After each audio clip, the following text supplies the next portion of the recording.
Welcome to Movement Memos, a Truthout podcast about organizing, solidarity, and the work of making change. I'm your host, writer and organizer, Kelly Hayes.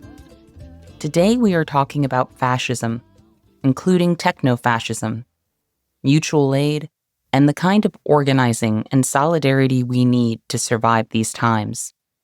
We'll be hearing from my friend Shane Burley, who is the author of Fascism Today, What It Is and How to End It, Why We Fight, Essays on Fascism, Resistance, and Surviving the Apocalypse, and the co-author of Safety Through Solidarity, A Radical Guide to Fighting Anti-Semitism. Shane has helped me think through a lot of crises over the years, and I think his insights on this moment are downright essential. If you appreciate this podcast and you would like to support Movement Memos, you can subscribe to Truthout's newsletter or make a donation at truthout.org. You can also support the show by subscribing to Movement Memos on Apple or Spotify, or wherever you get your podcasts, or by leaving a positive review on those platforms. Sharing episodes on social media is also a huge help. Truthout is an independent news organization, publishing stories that the cowardly corporate media won't touch in these times. We are a union shop with the best family and sick leave policies in the industry, and we could not do this work without the support of readers and listeners like you. So thanks for believing in us and for all that you do. And with that, I hope you enjoy the show.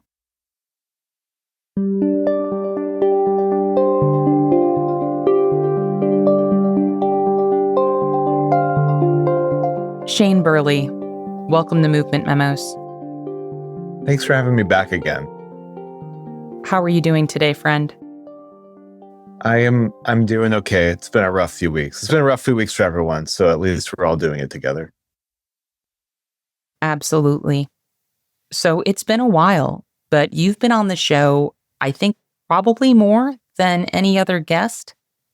But for listeners who may not have heard from you before, can you say a bit about your work and what you do?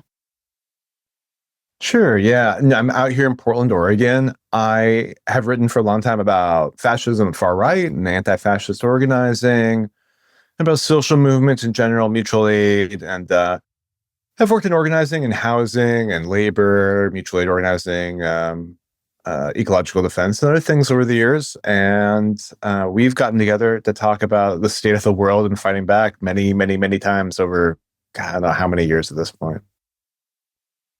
Well, I am really glad to have you back. I really value your insights and your analysis, and I think the two of us make a good team.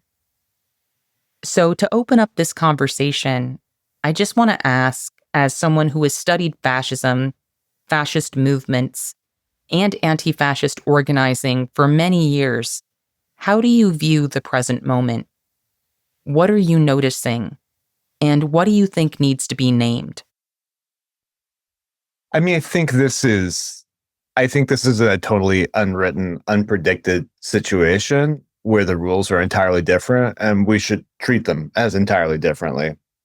I mean, like we have like right now, if you think about what we call anti-fascism, like what people kind of like have the image of, it's mainly post-war anti-fascist, so after World War II. So what that generally means is that those movements aren't fighting fascist governments. That's just typically not what's happening in most of that, what we kind of envision as typical anti-fascist organizing. You know, maybe they're fighting neo-Nazis, maybe they're even fighting really, really large movements, but not necessarily in the state. But the question is, what does it look like when there's state capture? And then what does it look like when there's state capture by the far right in like a very advanced post-industrial government? You know, if you think about like Germany or Italy or Spain or even like later sort of like government entities where a fascist or far right party takes power, those are, you know, somewhat primitive states in comparison to like the massive sort of overarching American government, which is a totally different beast, right? Which controls global economies, which has huge hands on workers' lives, on people's civil rights, healthcare access, all kinds of stuff. And is like very technologically sophisticated and kind of coordinated. So we're in a situation now where essentially the far right has taken over basically every element of the federal government, which is enacting policies that attack the left very specifically, and are doing mass deportations, attacking trans healthcare, right? Like they're staging like a coup on people's lives, right? It's like dropping an atom bomb on the daily lives of human beings at a scale that has never happened before. We should say that again. It's never happened before, not like this. There's no real precedent for it. So because of that, it doesn't mean we don't have many, many, many, many examples from history from which to learn, but we do need to kind of weave those together differently than we have in the past, and certainly different than we did in 2017 when preparing for Trump's first term or in the interim. So we should be thinking about this as how do we deal with this differently when there is such a perfect alignment on the one hand of the world's richest person, and the scion of the far right, who is now the president, and a dramatic rightward shift of the entire GOP, right, to aligning with politics that used to be found in like the fringes of like, fascist message boards. What do we do in that situation? When you say this hasn't happened before, you mean here in the United States? Right. Yeah. No, to be real specific, I mean, here, there's not like a precedent in the United States for this. There is precedent globally, which is why our sort of like need to press internationally and to like have those international relationships and that two-way sort of learning, that's really important. But here, specifically in the US, it hasn't happened. And that's why I think people were so unprepared for just the scale of these executive orders and like the attacks that happened, because there was a sort of underlying belief, particularly amongst kind of affluent liberal communities that are often in urban areas, that simply this scale of attack just wouldn't take place, that it would be much more muted or specific, or it would slot itself into the sort of struggles that you normally have, that you'd be able to stop it in the courts, or there would be, protests that would get people to back down, that kind of thing. But that's not taking place now, right? Something different is happening. Something that looks a lot more like, political coups that have happened in other countries over the last 20 years, but not like the right-wing history of American government. So how does what we are experiencing in the US relate to what's happening with fascism globally right now, and to some of those more recent histories you were just referring to? Well, there's been a shift in electoral politics all across the world, but most specifically, you can see it across Europe, in Russia, India, Israel, where a lot of mainstream parties either have taken on the character of that would you normally see in like a far right national populist white nationalist party. So an example is Israel, the Likud party, which is often thought of as like, I don't know, sort of like the Republican Party, except their politics are much more in line with what you'd find in a far right nationalist party, National Front or something like that.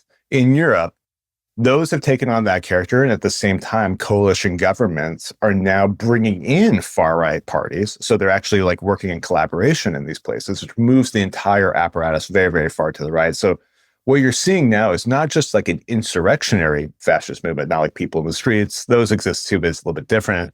But they're actually in there making public policy, right? And the left hasn't obviously had that same kind of like success. The DSA hasn't taken over huge parts of the Democratic Party or something like that. So what you're seeing is that they're mobilizing and they're using, either on the one hand, real financial instability, or sort of like the trenchant threat of financial instability, or the loss of sort of status in a lot of like largely like white middle income communities, to then push these far-right politics, specifically to demonize immigrants. In Europe, this is really, really built around the kind of Islamophobic core of the far-right. And here it's to a degree of the same, but it's also built around, attacking immigrants south of the border and specifically in demonizing trans folks. All of that has allowed them to sort of take sort of this like long game of taking over state power, whether it's in courts or in just kind of normal electoral positions, and moving things really far to the right. And now what they've done, particularly in the US, that follows suit of what's happened, particularly in Eastern Europe and Southern Europe, which is to basically set up a situation that breaks down the safeguards, breaks down the balance of power, so that when someone gets in there with enough force, they're able to start just kind of knocking out various changes, right? And that's what's Trump doing today. The closest allegory is probably Viktor Orban in Hungary, and how there was a kind of rightward shift that allowed him to basically just start making really, really serious changes to fundamental core institutions. And there was not much, at least in terms of structures of government, that could stop that. Yeah, I think the Orban comparison is really important because there are a lot of parallels there. I also think it's worth noting that Netanyahu, who can't safely travel to many countries without worrying about his ICC arrest warrant, was recently welcomed by Orban in Hungary. And while Netanyahu was visiting, Orban announced that Hungary was actually withdrawing from the International Criminal Court. Netanyahu and Orban have long taken the position that Western liberalism and multiculturalism are done, and that nationalist politics are going to define the future. With the second election of Donald Trump, which has led to the destabilization of long-held alliances and international norms, I think they see an opening for the normalization and proliferation of their agendas. From Orban's capture of Hungarian media to the control he's exerted over the Hungarian judicial system, which is something Netanyahu has aspired to, we can see in Hungary what it looks like when some of Trump's aspirations are brought to fruition. What should those of us who want to resist Trump take away from Orban's ascent in Hungary? Well, I mean, I think there's a good comparison right now to the way that Orban went after public universities, not even just public universities, but universities in general, as a sort of way of dispatching two things. One was to dispatch the actual political organs of the left, seeing as the role that universities and colleges often play in sort of grassroots politics. And then also to stage sort of like a culture war intervention, right? We're not going to reproduce the ideas that build the left. Right, we are going to attack, I don't know, gender studies or other sorts of ideas that run counter to the Hungarian national narrative, right? So that's a way of intervening and changing things generationally. I mean, we haven't even seen the long-term effects of what that looks like, right? And then centralizing powers, centralizing court powers. A similar way actually might be to the what happened in Israel prior to October 7th with the sort of attack on the judiciary, trying to make it to sort of like to undo the checks and balances that would have been used to pull back the more extreme policies that the right-wing coalition government was going to push through, right? Like these are just sort of like very smart ways of dismantling sort of resistance, at least the kind of resistance that's sort of legible through the state electoral system. And that's exactly the things that are happening right now. And so you see these executive orders that go after those sort of what sometimes almost seem mundane elements. So, for example, attacking collective bargaining rights for federal employees, right? Like this is attacking an institution that often challenges capital labor unions, right? And going after that. Similarly going after campus activists, making it too volatile for them to exist, going after universities and pulling their funding if they don't do something about these, collegiate activist organizations, right? Saying like, okay, your university will no longer get, medical research funding if you allow people to wear keffiyehs as masks, things like that, right? What this does is it dismantles one at a time these elements of resistance. And so that's exactly what the Trump model would be. I was with Dan Berger, the well-known good buddy, organizer, scholar, who was saying that one of the mistakes that Trump made in the first term was just simply like entering in with racist rhetoric first, and that what he'll likely do this time, and that has proven true, is to attack the elements of defense and resistance first, and then as that's happening, to start ramping up racist policies and transphobic policies. Because what happened before was people had their defenses right away, and people were able. There's like mass flooding in the streets, and you saw really big actions and the growth of organizing. But what they would try and do instead is attack that resistance right from the get-go, right? Have a real panic about it, give a sort of like moral panic about what the left was capable of and what the left had been doing. And therefore they could dismantle any kind of resistance right away. And then the policies would come in with less pushback. At least that's what his hope would be. On that subject, I want to talk for a moment about the capitulation that we're seeing from some institutions. I'm thinking about Columbia University and how some people seem to think they can cooperate their way out of this mess. If anything, I think submission actually excites the fascist ego and will probably lead Trump to inflict more pain and create a spectacle in doing so. I mean, yeah, absolutely. Liberal politics is based on the idea that sort of moderation and sort of in, internal collaboration, by which they mean capitulation to their sort of opponents, is how you get to a sort of reasonable balance of a society. And there was there's been emerged a sort of class of liberals over the last like 10 years or so that really his goal is there to punch to the left, to sort of like undermine the leftward shift that had happened in politics around Trump, right? To say like, actually, we're trying to return ourselves to this sort of like balancing act of American democratic politics. The problem is that the right has no interest in that capitulation, right? They are a radical force now. They are not a negotiating sort of like center-right politic. That doesn't exist in the Republican Party anymore, but it is still the center of the Democratic Party and this whole apparatus that surrounds it, right? And to be on the radical left, which is the alternative to that, is to not have the same financial backing, which is to have no connections to kind of like corporate America, is to have all those things that make something larger and more vocal and to dominate the conversation more. And so what you're seeing is a sort of like class of affluent liberals basically just sort of bending to Trump's demands. So that's exactly what's happening at Columbia, right? You have essentially kind of like liberal-leaning academics of a techno-managerial class who are sort of giving in because they need money. They want to keep their university functioning. Except what's happening when they do that? Trump's not backing down, right? So they're giving in all these things, but they're not getting anything in return. And that is exactly the exchange that's happening all across the country as sort of center-left liberal politicians sort of make these concessions, whether it's on the budget or on other things, under the idea that, hey, we need bipartisanship, that's smart governance. But the reality is that they are at war with the rest of the people. And so if you're not coming in with that same sort of war mindset, you're not actually going to be fighting back to get anything. When you actually get concessions, if concessions is what you want, is by actually fighting and having a real sense of position and a really sense of what you want to win. And that's just simply not what's happening. And again, it's not necessarily in those people's interests to fight, right? For so long, our image of sort of liberal democratic politics has been governed by very, very affluent people in corporate or sort of nonprofit or academic sectors. Those people are not the ones that are primarily harmed by these changes, right? It's working class people, right? It's marginalized people. And so again, when you're going to leave it up to them to be the ones that are like sort of the vocal, I don't know, voice of the resistance, what you're going to get is capitulation every time.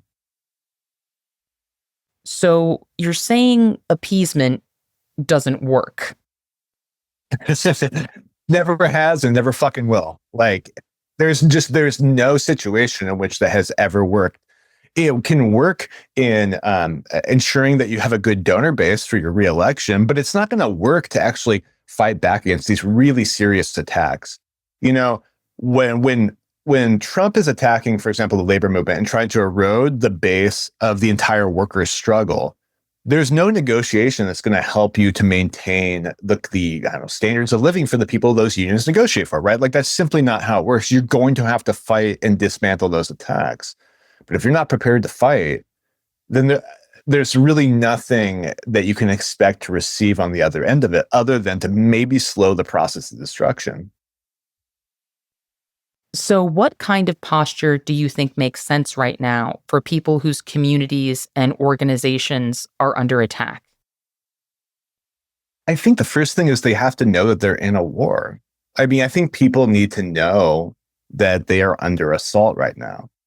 I think there has been, again, the same kind of liberal apparatus that has focused for so long and making sure that people don't feel like that Trump is apocalyptic. And kind of making people feel sort of silly or vulnerable for having those kind of reactions. But the reality is that if you are a union worker, if you are a federal worker, if you are a trans person who are trying to get healthcare, if you're a person, an any level of immigration at this point, right? Whether it's a green card holder or someone on a more like temporary basis, you are under attack, right? They are literally rounding people up on camera and doing these sorts of things. So we need to acknowledge what the threat actually is, and then also acknowledge that all of these sort of quote unquote legally protected safeguards, whether it's nonprofit status or these allegedly court defended rights, are vulnerable, right? Instead, we need to think, what are the actual tools we have? And that is each other. It's organizing together collectively to take action, right? The legal structures, while they can be helpful sometimes, are not what the actual core of it is. We cannot depend on those things, right? We cannot depend on, for example, courts to maintain what we think is the true incarnation of our civil rights, right? The only thing that defends those is us defending them. So instead, looking at what resources we have, within the primary resource being people, other human beings that we have like real personal relationships with, and building strategies to take action in that way. That needs to be the big shift. If there is a positive shift that could happen right now, it's shifting away from the idea that, for example, like the nonprofit industrial complex is the place in which change happens, and instead bringing it back to the personal level. And that doesn't mean that, people can still be involved in, nonprofit organization stuff they want, but that's understanding that status, those protections, those legal sort of structures are not going to be the foundation of any successful social movement or defensive effort. Since people know that, acknowledging that, I think that pivoting to saying, okay, like where's our actual power coming from? That's where the basis of this is going to be. So what does that kind of organizing look like?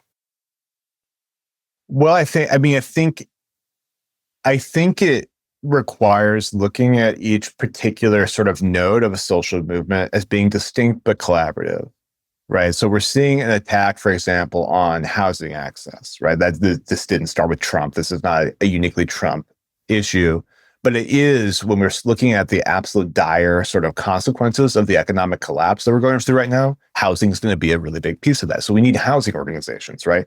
Independent from the state, not just like lobbying for rent control or something, but like independent tenant organizations or low-income homeowner groups, like people to defend housing access and to expand that access, right? Those things have to work together with labor unions that defend people's rights in the workplace, that are unionizing new places, that are basically organizing workers of different stripes to basically raise their wages and take action to defend themselves in the workplace. And those folks have to work really, really directly with people who are defending healthcare access more broadly, and specifically as the front line, trans healthcare access, right? These things have an entire sort of a universe of strategies and tactics and relationships together individually. But when we come together and figure out how those are going to work together, that's how you really build this web of solidarity and mutual aid. So that is more than anything what we need now. And that doesn't mean actually inventing anything new. We actually know how to do those things. We've been doing them for years. But there's ways of pivoting, right? You pivot into the tactics that you know are going to work now. You pivot away from relying, for example, on like simply filing lawsuits for a court that might be unfriendly or trying to pass legislation that may not have an effect on it. And instead, focusing on what is going to build us the long-term independent strength, right? Whether or not that's building up the tenant union or building up the labor union and having some way of collaborating. And then also know how those organizations can work together. How can a labor union help fight for healthcare access? Well, they do it for their members all the time and getting healthcare and union contracts and things. But maybe they can go a step further. And maybe they can focus on trans members and trans community members, right? Maybe it's healthcare workers that can speak out from those labor unions for trans healthcare recipients. There's all these ways in which you kind of do that, understanding that one issue is directly connected to the other. This is really easy when we're talking about economic stuff, right? Housing and worker justice are really built together. But it's all of these pieces that sort of make up a person's social life, right? So having those networks together, building them and having those relationships, that's what's important. In a lot of ways, that's how you scale up anti-fascism. If we have anti-fascism as a defensive movement, against attacks from neo-Nazis. But what happens when that far right is now attacking Medicaid, right? Is literally attacking like the legal status of unions or people's immigration status, right? You're going to need something bigger than that, right? You can't just have the black bloc blocking them, right? That's not where it's happening. That's not what the side of struggle is anymore. So instead, it's expanding that out and making sure that you have these coalitions with these different pieces, those pieces remaining authentic to themselves, right? Maintaining their strategy and their sense of themselves, but working together and figuring that out. And, there are examples of this, right? Spokes councils exist for a reason. coalitions, long-term coalitions exist for a reason. Like they have done these things before, but with the level of threat we're having now, it's time that all of those have that permanent relationship they can build. I feel like what you're saying really connects with what Ajaris Dixon was saying on the show recently about how we're safer when we're bigger. This is really a time to build coalitions, deepen relationships, grow our organizations, and really break through some of the isolation that might be holding us back. I'm also thinking about what you said about how a lot of our infrastructure is incredibly vulnerable right now. Nonprofits can be stripped of their status, and we know that's part of the right's vision for this administration, to really gut the infrastructure of progressive organizing. The National Labor Relations Board can be destroyed or simply made defunct or irrelevant. We are going to have to be nimble in terms of how we structure what we're doing. And we have to accept that some work is going to happen differently over time. We're going to have to adapt to a changing terrain. One example of this that I'm already seeing is this sort of common wisdom around protests. A lot of people won't attend a protest unless it's organized by a group they know and trust. Now, that's really reasonable. It's a sensible standard. But on a changing terrain, things aren't always going to work out that way. I've seen some people in recent weeks discouraging people from going to protests because some events and calls to action have not been organized by familiar groups or formations. But the reality is that this is a very daunting time for protest organizers. And there could be any number of reasons that the organizations people are used to showing up for aren't going to issue the call or host the event. For one thing, there was a Supreme Court decision last year that stated that organizers can be held liable for violence and property destruction, even if they had nothing to do with instigating those actions.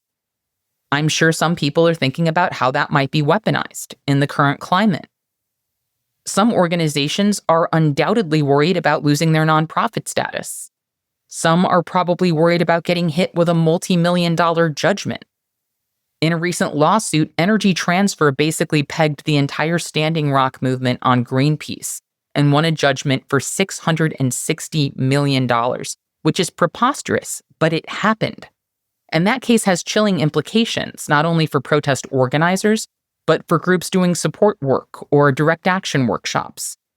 The threats people are grappling with are intense, and the stakes are only going to get higher. So we have to accept that protests are probably going to emerge and happen differently in these times. I personally believe that protest is going to become riskier in general. It was already more dangerous for some people than others, but it's going to get riskier for everyone. And we know that when things get worse for anyone, they get much worse for the marginalized. Some people may not protest under these conditions, while others will. Some people might take a really conditional approach, like only protesting if they have a really thorough safety plan, or an awareness that there are people in the streets who have their backs. Absent those things, they may opt out. Everyone has to do their own risk assessment and sort out what makes sense for them. We need to think really expansively about the fact that things are changing rapidly.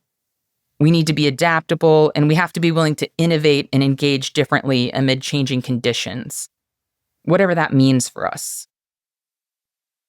Yeah, I think one dynamic of this reality, and like you're saying that the sort of schematic of who is vulnerable is growing really dramatically, is it does remind people, particularly like people who consider themselves organizers or radicals or political in some way, is that you're not actually helping those people over there. It's actually you, right? Like you are there living this life under threat, being terrified, right? Who could have things stripped from them. And I think having that reminder is actually what solidarity is built on. I think when you have a common shared experience, a negative experience, it does actually push you into that mindset. And I think a lot of people are thinking, okay, how do we do this all together? Because I personally need this. But what we need to think about too is then what is the actual core of that mutual aid solidarity relationship? when I did Fit to Fight 15 organizing, this is many years ago, at least 10 years ago now, maybe longer than that. There was like a training I went to, and they always said, you can say, when you're having a conversation with a worker, talk to them, listen to them, do, what you do in a conversation. But one thing everyone needs to say, one thing that's common, and it's a union exists whenever two people or a group of people work together to solve a problem they couldn't alone. And the point is to maintain this idea that a union isn't a thing that the NLRB, the National Labor Relations Board, approves, right? It's not something that has a legal sanction, right? A union exists when people come together to act collectively. That is what a union is. And I think that's what we need to start thinking about. Legal structures are super helpful. I think like they can be helpful when they work, but that is not what the actual sort of core of the organizing is. The organizing is the relationships we build and our ability to take collective action. And so we need to think about like, what does it look like if all of those legal protections were stripped? At that point, it's just people coming together to solve a problem they couldn't solve alone. And so we should really use this as an opportunity to rethink those sorts of things.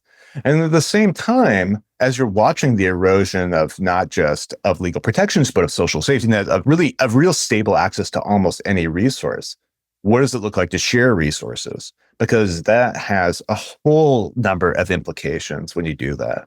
When you create a mutual aid network where they're sharing anything from food to medication to access to healthcare, whatever it ends up being, that is sort of like a snapshot moment of a different kind of society. And if we're talking about struggle as being a stepping stone to radical change, it actually happens when you actually build up those pieces of that different kind of world, right? Not just as a sort of reminder of what could be, but something that exists right now. This is actually a piece of that other world. We can grow it, we can expand it, but it's existing right in the here and now. So I mean, both of those pieces, I think, are at the core of what happens when the legal structure that's sort of supposed to validate forms of resistance, like civil rights and nonprofit status, union status, things like that. When that evaporates, all you have at that point is solidarity and mutual aid. And that was what it always was to begin with.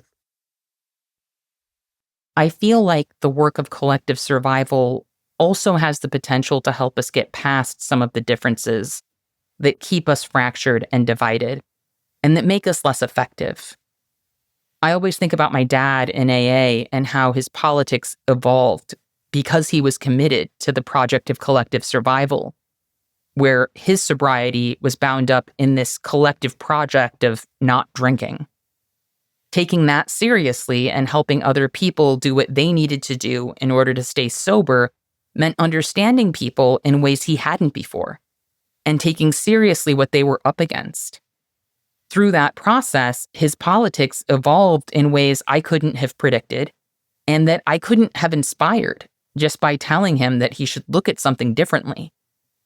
I've also seen a lot of things that seem important to people melt away when a community is under immediate threat, and the waters are rising, or people are being taken by the state. And I want us to think deeply about cultivating that mindset of collective survival, of needing to understand each other and work together, even if we don't like each other and would never actually choose each other. Because this is the us we've got in an us versus them situation. We need each other, plain and simple. And I think getting people into motion is crucial, because we are not going to find the kind of understanding, connection, and solidarity we need by venting on social media. We are not going to bring anything worthwhile into being by standing in perpetual judgment of other people's efforts because they aren't doing what we would do. We are going to grow what needs to be grown by doing what we think people should do and doing it in concert with other people. Yeah, I mean, the stress of reality also inspires the doing. Like, you have no choice. We are actually doing the work of survival right now because we have no choice. Right? We're under assault. Then what we're doing to basically maintain ourselves through that is what that work actually is. And the question is, is that work going to build into a different kind of future? Can it? And so by making choices of solidarity, basically, I'm seeing these problems come, and I'm going to make choices to build community and to work collectively as an answer to that. Like, those are the kind of answers I would like to make. that is in a lot of ways how you build it up. And those things can actually grow really dramatically. I'm not the only person to be sort of disappointed by the last few months of kind of organized resistance to the second coming of Trump, right? Like it hasn't been at the scale that we thought it was. It wasn't the scale that it was, in 2016, 2017, or in 2020. But that can change very, very rapidly as people sort of not just have to respond to these threats, but have to survive them, because actually engaging in resistance is that form of survival. You said you've had some disappointment. Are there efforts or projects that you find particularly encouraging right now? I mean, I think we're recording this just after a really big, national mass action. That involves some more moderate voices and things like that too. But the point was that it did get, tens of thousands, hundreds of thousands of people out into the streets. This is a good thing. There's been targeting of Tesla dealerships for protests, things like that. Those are positive. I think that, interestingly, seeing federal worker unions really come out in force, and they're not known to be the most militant unions in the labor movement. I actually think that's a really big positive. I think there's been a number of high points in that way. I think people are also scrambling to figure out what the next move is, and that's okay. I mean, scrambling is what we do. It is people should have empathy for the fact that it's not always obvious what the right choice is. I also think that, like, coming out of the sort of solidarity movement for Palestinian liberation, that has been a huge high point, and seeing certain coalitions continue that work. There's Jewish coalitions, places like New York, that have that sort of cemented up a lot of relationships in doing that work after October 7th, that are then formalizing them now. And so they're able to respond very quickly. And so, we had these big, 1,000-person rallies come out with very short notice, for example, in solidarity with Mahmoud Khalil, like after the initial arrest and then the attacks on Columbia University. Those things happened really fast because the relationships existed, and they were able to respond, and they're growing now, right? So they are, those high points are there. And I think they're most successful when they sort of build out relationships and strategies that existed prior, right? They're not just reinventing the wheel, but they're trying to figure out how to apply those lessons learned and those relationships built to the new conditions. I think some of the conditions I mentioned before are also generating a certain amount of hesitancy. I think there are a lot of factors. I know I was at a protest recently where a man who was holding a toddler was being menaced by the police because he was sort of standing in the path of the doorway of a building. The police were threatening to arrest this man and telling him to hand off the baby. And rather than trying to de-escalate the police, a couple of protesters were talking to the man the police were threatening in ways that were really unhelpful. One man said, "The police are our friends here." And the man who's being pushed while holding a baby says, "They are nobody's friends," really emphatically. I turned my attention to the cop and said something like, "Hey, you've pushed him enough that he's not really blocking the door anymore. So this really seems like it's been handled." And the cop settled for that and sort of took the win and backed off. But I could see that man's anger, that rather than being on his side, some of the protesters were sort of advocating for the position of the police. And I understood that hurt. And this was a white man with a baby.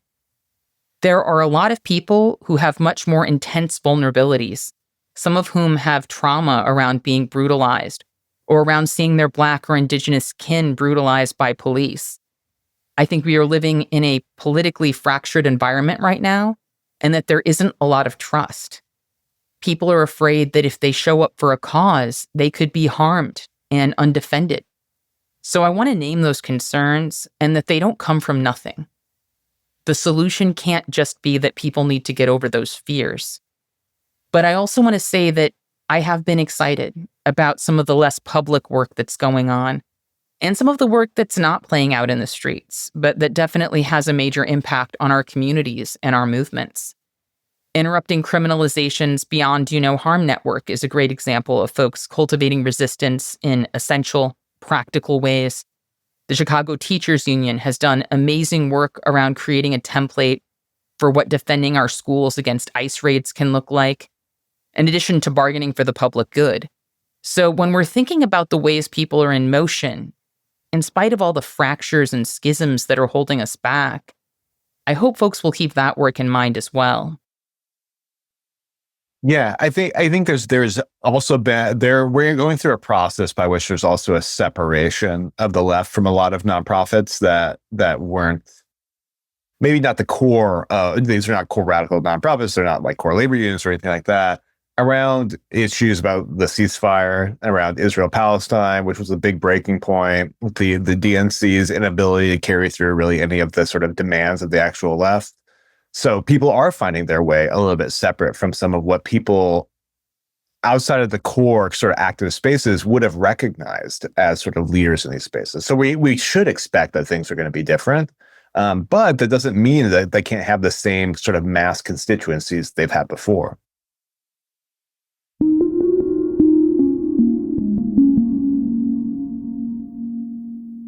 This regime is powered by multiple competing but cooperative forces.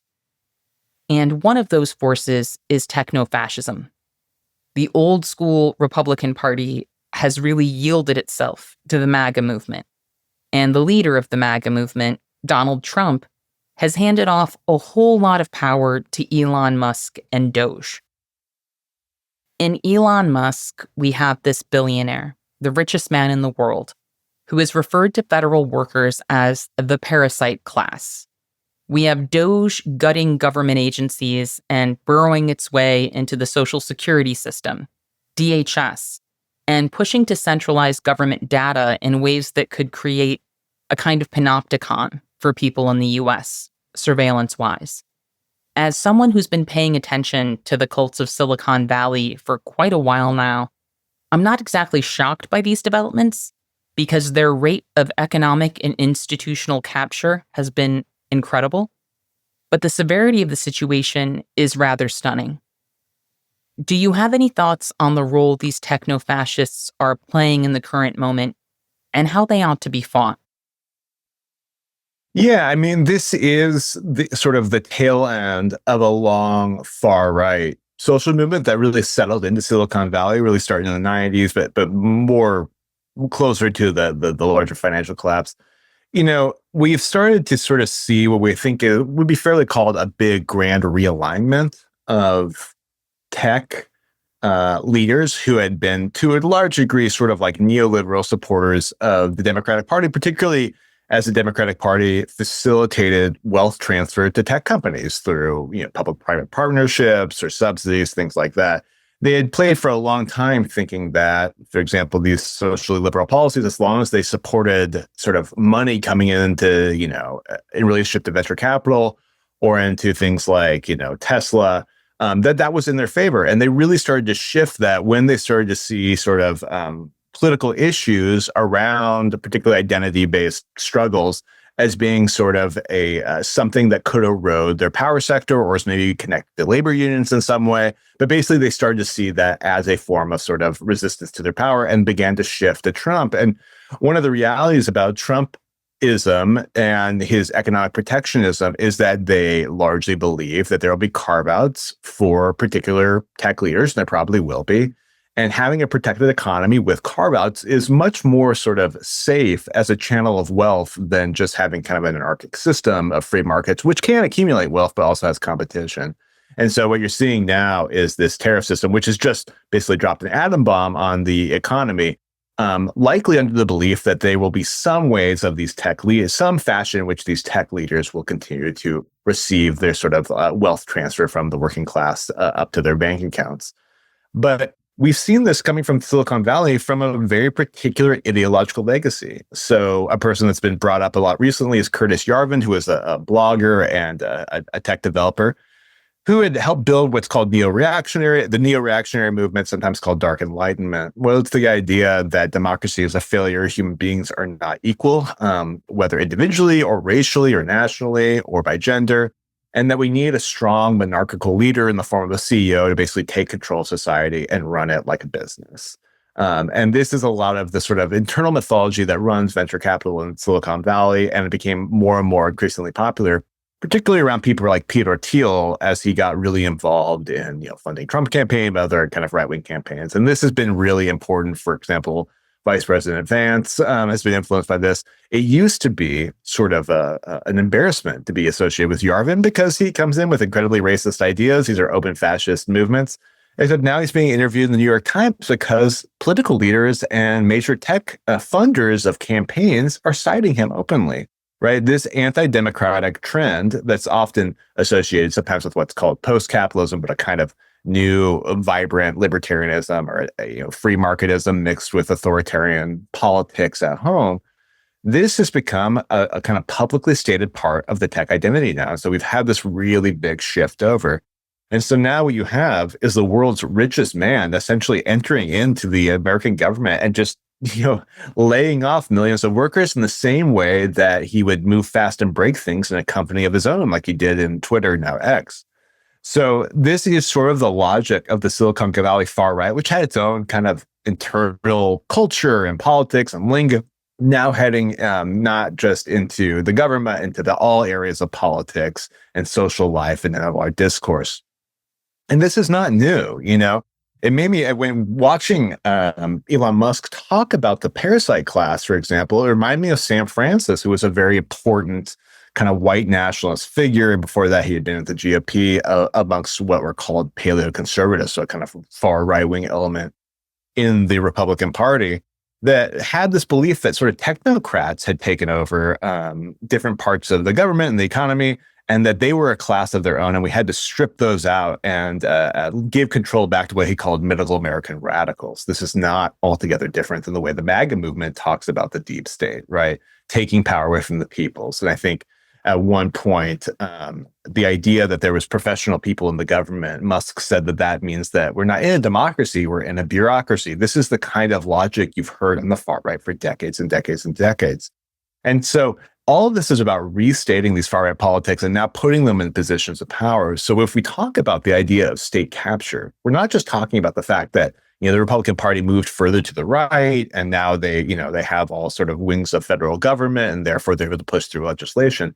We're talking about, on some cases, explicitly white nationalist or fascist politics have become the motivating ideology of major transitions in government and the government status quo. So, for example, they're attacking this entire sector in the same way that paleoconservatives and others had been talking about for decades, and which were considered really fringe ideas, right? Like these were really out there ideas. You would find them often in white nationalist publications, but they are now public policy. You have to really ask yourself, like, what is the government today, if not a fully captured institution by the far right? Absolutely. And I think it's really important to acknowledge the extent of that capture, because I don't think words like constitutional crisis really do the situation justice. And in acknowledging the reality of what the far right has accomplished here, I also want to take a moment to examine some of the myths and conspiracy theories that prop up their politics. You touch on some of this in your latest book, Safety Through Solidarity, A Radical Guide to Fighting Anti-Semitism, which you co-authored with Ben Lorber. Can you talk about the role anti-Semitism plays in white supremacist cultures, conspiracies, and myth-making, and why it's important to understand those dynamics right now? Yeah, so anti-Semitism remains the functional ideological core of white nationalism. It's sort of the linchpin that pulls it all together. That's what Talia Liebman, the term that she used to use. What this means is that as white nationalists tell a story about white people, about race, about governments, about people, about human history, they need a sort of conspiratorial element to piece it all together. It should go as without saying that the white nationalist understanding of race is factually incorrect, right? Like it's not actually based in scientific reality.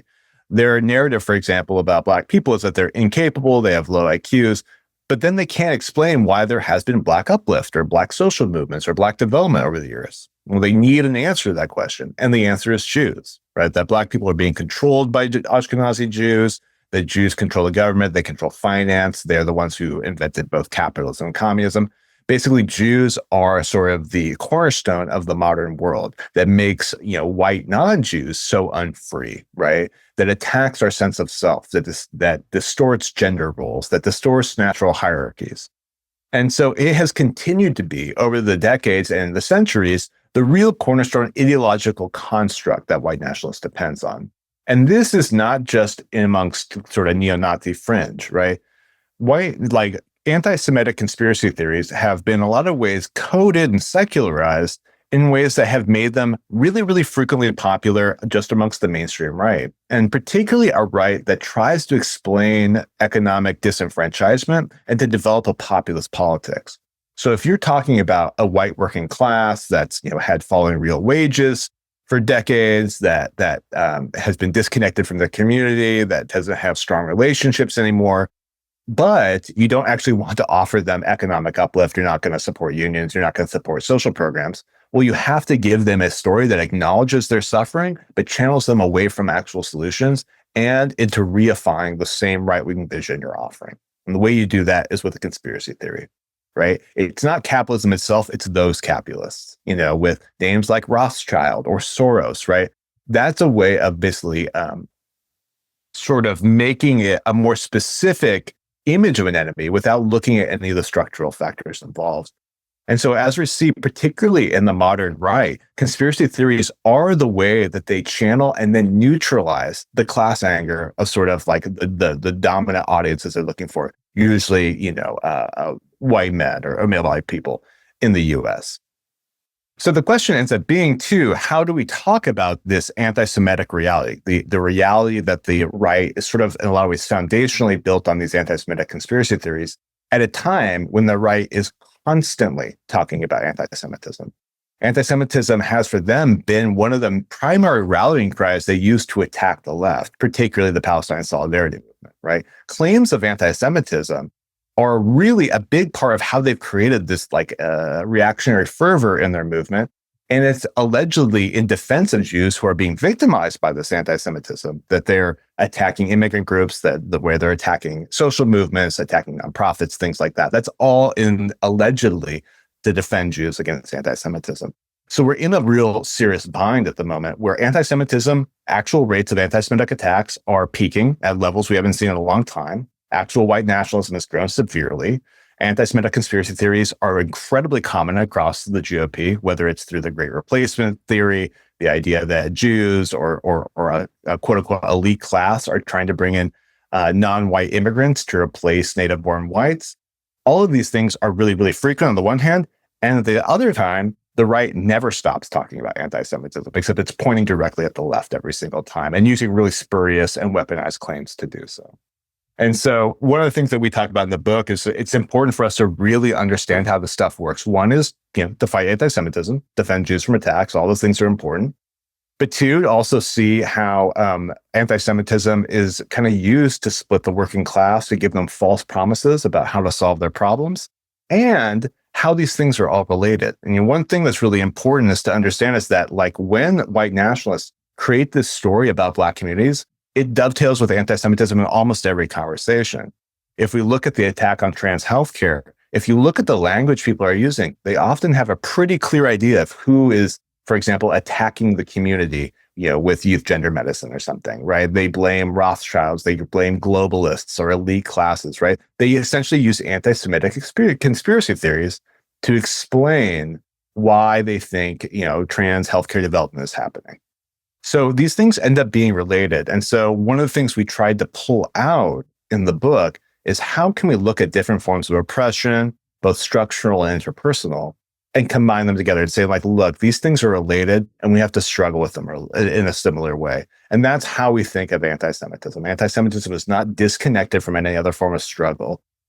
And that is exactly how the right would want it to be understood. They would want it to be understood as a zero-sum game. Defending Jews means, undermining the rights of other people. And we have a counter narrative to that. And it's not new. This is something that has come from anti-fascists and from the Jewish left for years. And I think it's going to be it's becoming even more important as the rhetoric about anti-Semitism as a sort of vector of attack on the left is increasing so severely. and we are needing to find our footing as fascist movements change and develop and grow. I think this nuanced analysis is so important right now. I also think people should understand that the right's investment in Israel is not an investment in Jewish people or Jewish identity, and that when they talk about anti-Semitism, it's generally about condemning any criticism or rejection of Israel's violence.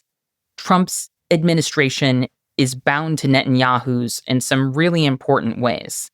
These are both fascistic leaders, and the structural supremacy of Jewish Israelis, the apartheid policies, the disregard for international law, the genocidal violence, the attempts to suppress the judiciary. This is all aspirational for Donald Trump. So it's important for us to keep that international view of who is part of Trump's network of oligarchs, who he wants to be like. Like, who are his role models and how is he emulating them? And how false allegations of anti-Semitism serve his relationship with Netanyahu. And while we're on the subject of false allegations of anti-Semitism, I want to mention that the conflation of anti-Semitism with any advocacy for Palestinian life and liberation has led some leftists to be dismissive of anti-Semitism as a real-world concern. So I want to emphasize, when you refer to rising rates of anti-Semitic violence and attacks, you're not just referring to statistics offered by the ADL, which I think many of us know is not a reliable or trustworthy organization. You've actually been involved in doing some research and fact-checking the ADL's statistics and evaluating what remains when you strip away things like Palestine solidarity protests that have been wrongly characterized as instances of anti-Semitism. And on the basis of this sort of fact-checked research, you have found that, yes, this kind of violence is increasing. I mean, absolutely. Yeah, it's actually incredibly black and white. I think when we talk about anti-Semitism increasing, and when we look at the ADL research, they focus very, very, very heavily on campuses and on stuff related to anti-Zionism. And they'll use really common anti-Zionist phrases or protest tactics and suggest those are anti-Semitism. And then people assume that that's what they mean by the core of it increasing. But actually, if you strip that stuff away, and we did this with last year's ADL data, I've looked at it piece by piece, what you're actually seeing is huge numbers of attacks on synagogues, attacks on visibly Jewish people, particularly Orthodox Jews, and that happens at a rate that just far exceeds what people understand. It's actually happening really, really severely, street attacks against Orthodox people. It's people who are visibly Jewish, and particularly in places like the South or in New York. All of that's increasing really severely. White nationalist gatherings that are specifically about Jews, whether they're flyering about Jews or they're creating sort of like programs or protest actions that are meant to specifically target Jews, have increased really steeply as well. And actually, when you look at the actual incidents themselves, even when they mention Israel, Palestine, they're not coming from left-wing, anti-Zionist social movements, right? They're oftentimes coming from the far right, who also talk about Zionism for a whole different reason. They mean something very different. Or they're coming from sort of like impromptu street confrontations with people who are engaging in anti-Semitism. They may say something like Palestine. They may say that they're supporting Palestine, but they're not actually engaged in any kind of actual like political work or thoughtful process. Instead, they're just engaging in anti-Semitism and painting Palestine rhetoric on top of it. And so if we look at that, I think that's really important to note that those numbers have increased very severely. There is no sort of testing metric that we've found that doesn't show a dramatic increase. And at the same time, we're also seeing one of the largest increases in like really open neo-Nazi style. It's like kind of very severe white nationalist organizing that has also dramatically increased in the last 2 or 3 years. Basically, since October 7th, it has sort of skyrocketed, but it was already trending up in that way. The other thing I think it would be worthwhile to sort of people to understand about this is that there is a structural element to this.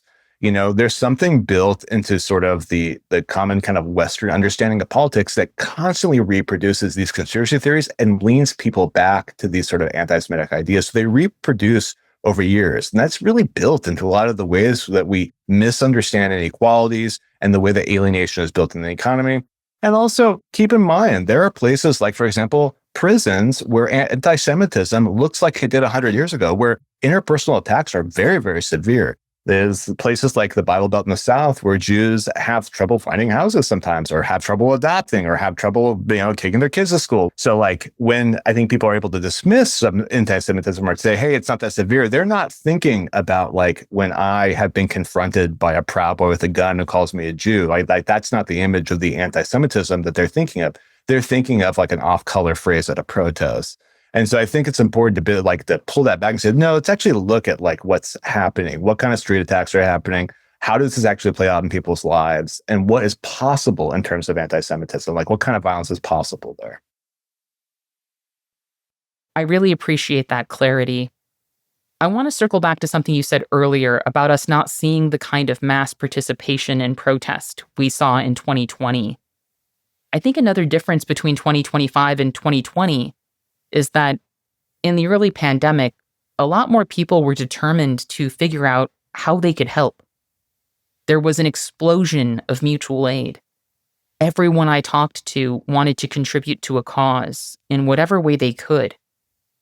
I am seeing less of that energy from people right now. There's a lot of anger, a lot of bitterness, a lot of isolation. A lot of people are in motion and scrambling to figure out how they can help each other and what they can do, but I don't think nearly enough of us are in that mode. Instead, a lot of people are posting through it or just keeping their heads down, hoping that they personally can avoid the worst outcomes. So in this environment, how do we cultivate the solidarity we are going to need to get through this?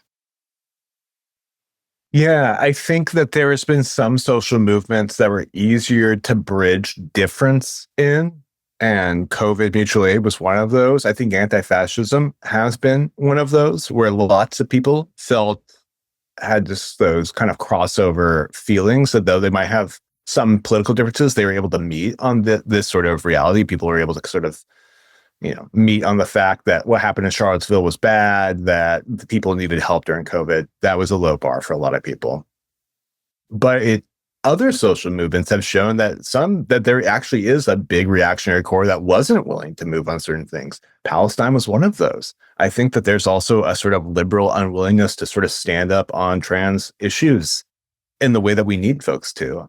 And I think it's about how are we able to sort of build with the communities we have and then start to reach out beyond that. And I think that the situation is actually shifting to a more dire one that will make that common cause more obvious to people. And I think at that point, we'll see how resistant people are with some of these entrenched bad political ideas that we've seen kind of split those coalitions before. Like I was really shocked to see how many of those coalitions broke down when Palestine became the issue. Maybe I shouldn't have been. Maybe that's naive. But conditions, the reality of shared conditions and the need for each other, that oftentimes is what will bridge that gap and give people the moment in which they can actually move on those bigger issues. When they're actually able to engage in shared organizing and relationship, then they can start to be confronted for issues like Palestine that they might have had, decades of conditioning to sort of have a different sort of understanding of. So I think like the problem is I don't like that it's collapse when those relationships get formed, right? And that also can make it that if that collapse is sort of mitigated, then those relationships can break down. But I do think what we're going through right now, economically and socially, is not altogether different than what happened in 2020. I think that we're in a bad spot, and I think people are going to need each other, and so we're going to have to bridge that as much as possible. And I think people are. I think we're actually seeing the early return of a sort of mass mutual aid politic, and I think part of it is that it's unclear where those resources, other than supporting obviously trans communities and immigrant folks, where some of the new pain is going to be hit right away. And so people should start working on the infrastructure and stuff now. And the other thing to keep in mind is that whether people know it or not, there is a mutual aid group in their area that does exist already. You could be a part of it. Or you could federate. For example, you could take some of their ideas and build something in your neighborhood or regionally and then connect with them and work together, right? Like there are things you're not starting from zero. And you can do that at basically any point. I think so often for folks who have not been involved in organizing, maybe even folks who have been involved in organizing, getting involved on some really kind of critical point feels daunting. But knowing that there are people actually doing this already, and that can stepping stone you into understanding how it works, that's a useful way of approaching it. So just seeing what's there first, I think, is always the kind of step number one. You've mentioned trans issues, immigration, and Palestine, areas where the Democrats are not just falling short, but failing miserably. Rather than addressing their own failures, the Democratic Party is taking the position that they just haven't thrown enough people under the bus, and that they need to completely abandon trans folks and get even tougher on immigration. Unfortunately, we are seeing some resistance-coded liberals repeating those ideas, that to overtake Trump, the Dems are just going to have to abandon trans folks. This fundamental misunderstanding about what it takes to defeat a fascist enemy is not only dangerous to trans people and to everyone's bodily autonomy, but it really has the potential to sink us. Because this is actually how fascists win. When targeted groups are sacrificed one at a time, and their violence is normalized, while so-called good people do nothing. And on some level, I know people know this, but when it's happening directly in front of their faces, some people apparently can't see it. So I am wondering if you can talk about the need to push back against these politics of sacrifice. Yeah, that's exactly what it is. It's politics of sacrifice. This is even the rhetoric that's being used. You can see in a lot of these sort of debate shows and public platforms of being like, well, trans athletes and youth gender medicine, those are losing issues. We need to drop them if we're going to rebuild this progressive coalition or something like that. First off, there is no quote unquote progressive coalition that leaves folks behind. I that just doesn't exist. But the reality is that is not what breaks up those coalitions. What breaks up those coalitions is when you have a sort of affluent class speaking about issues that don't matter to most people, right? The reality is that the issues of trans healthcare, they affect actually every single person because they are also the issues of everybody's healthcare, right? They're the issues of maybe your family, friends, and kids even, right? These are actually issues that affect people in material ways. And we need to bring that back to people's reality, right? The issues of attacking immigrant communities, that is a labor issue. That's a healthcare issue. That is a communal safety issue, right? That's a police justice issue. All of those things actually affect people in really material ways, but that is not the way that the Democratic Party talks about them or the way kind of affluent progressives talk about them. They talk about them in a very sort of almost they kind of present it almost like in moralistic terms, not material terms. What's happened is for years now, these issues have been talked in a way that only appeals to small segments of the community and not actually showing the stake to people about what's going on. So the change that we have to make is to actually be like, why are these issues matter? Let's talk about them. Let's show you really materially what's going on here and get buy-in from folks. Because what's often being understood here is that and this is again where Democrats and centrist liberals sort of capitulate to far right-wing sort of framings is that we're not talking about bread and butter issues because we're talking about pronouns or something like that. As if pronouns are what's not giving you the raise at work or is making your mortgage unaffordable or making college unaffordable, right? Instead of saying actually these issues are interrelated. How do we combine those struggles? How do we have that shared reality? Because these are all working class issues when it comes down to it, right? These are all about having access to the things we need to be happy, to be safe, to have healthy lives that move forward.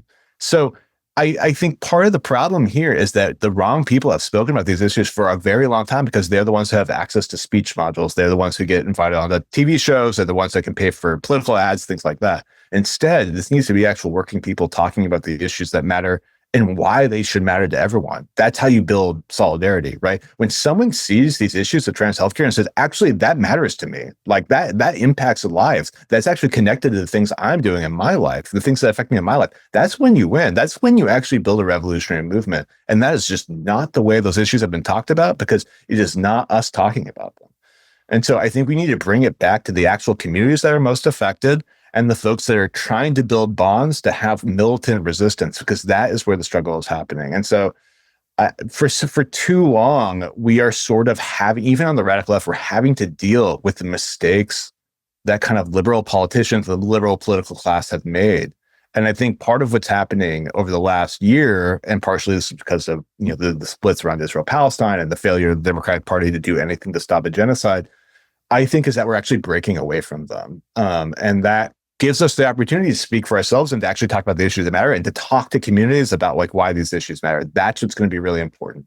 Because like you said, this idea of disposability, there is no political victory on any issue that's possible if you dispose of people most affected by those issues. They're just simply not possible. And so the idea that that's how you build a political coalition is right at its foundation, one that's not coming from our vision of solidarity. So we need to reify, what does it mean to build solidarity with other people? It means to share those struggles because they are already shared, whether we acknowledge them or not. Thank you for that. Is there anything else you would like to share with or ask of the audience right now? I think people are really tired and working really hard, and I feel like it needs to be acknowledged, like the way that there's a certain sort of discourse that there's laziness or apathy taking place that I don't think is actually true. I think people are really struggling just to get through day by day, and so I want people to engage in organizing as a way of sort of knowing themselves and their community in ways that feel healing and generative. And so my only suggestion is to find ways that do feel sort of empowering and that give you energy and that don't overtax it. And that makes making small commitments to organizing projects or community projects that you feel like you have the capacity to do and not overdoing it. That is, I think, the biggest mistake people make, is that they're already tapped on energy and then they sort of collapse themselves into something that's unsustainable. But instead, finding something small, starting there, figuring out what you feel like you have capacity for and what feels sort of energizing to you, that's going to be the most important thing, because that's how you get longevity. Well, thank you so much for that. And thank you so much for joining me, Shane. It's always so great to talk with you. Thanks for having me back. I love going on. I also want to thank our listeners for joining us today. And remember, our best defense against cynicism is to do good, and to remember that the good we do matters. Until next time, I'll see you in the streets.